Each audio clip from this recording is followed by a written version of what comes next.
اس 12 second لمبی video کو دنیا بھر میں لاکھوں بار دیکھا گیا ہے۔ ایک ماچس کی تیلی کو آگ لگتی ہے، پھر اس کے ساتھ والی کو، اور پھر ایک ایک کر کے سب کو، جب تک کہ ایک تیلی قطار سے باہر نکل کر اس سلسلے کو روک دیتی ہے۔ ایک 12 سیکنڈ لمبی اینیمیشن پر مبنی یہ ویڈیو کورونا وائرس کے پھیلاؤ کو روکنے کے لیے سماجی دوری کی اہمیت پر زور دینے والی بہت سی دوسری وارننگ سے کہیں زیادہ مؤثر ثابت ہوئی ہے۔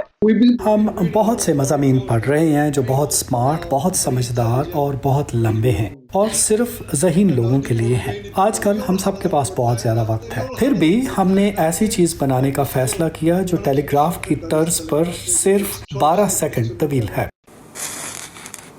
آرٹسٹ جوان ڈیلکن اور ویلنٹینا شادی شدہ ہیں اور اپنا وقت نیو یارک اور لاس اینجلس میں گزارتے ہیں۔ تقریباً 1 سال پہلے اس جوڑے نے ماچس کی تیلیوں کو مرکزی کرداروں میں ڈھالا اور متعدد ویڈیوز بنانا شروع کی۔ یہ اس جوڑے کا مرکزی منصوبہ نہیں تھا بلکہ دلچسپ تفریح بھی۔ جب کورونا وائرس کی وبا بڑھنے لگی اور عالمی وبا کی شکل اختیار کر گئی تو اس جوڑے نے اس بے وقوفانہ منصوبے کو ترک کرنے کا سوچا، لیکن پھر ویلنٹینا کو خیال آیا۔ I come into the office and say like, hey, we gotta do this right now.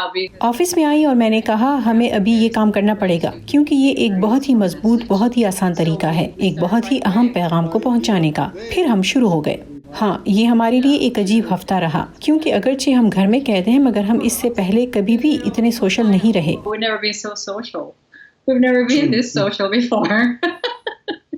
یہ خوشی سے اپنے گھر رہتے ہوئے اسکائپ پر صحافیوں سے گفتگو کرتے ہیں۔ ان کا کہنا ہے کہ وہ صرف دواخانے جانے یا گروسری لینے کے لیے ہی گھر سے نکلتے ہیں، جبکہ ان کی ماچس کی تیلیاں لاکھوں آن لائن اکاؤنٹس میں جلتی رہتی ہیں۔ وہ سمجھتے ہیں کہ جو کچھ ہو رہا ہے اسے سمجھنا مشکل ہے۔ دن کے اختتام تک یہ پہلے ہی وائرل ہو چکی تھی۔ آپ کسی کو کھانستے نہیں دیکھتے، آپ خبر پڑھتے ہیں اور سوچتے ہیں کہ یہ صرف چند ہزار لوگوں کو ہے۔ جس ریاست میں 3 کروڑ 20 لاکھ لوگ رہتے ہیں وہاں کے لیے یہ کچھ بھی نہیں ہے۔ وہ نہیں سمجھتے کہ یہ تعداد ہر روز دگنی ہو رہی ہے اور جلد ہی چند ہزار افراد 1 لاکھ بیمار افراد میں بدل رہی ہے۔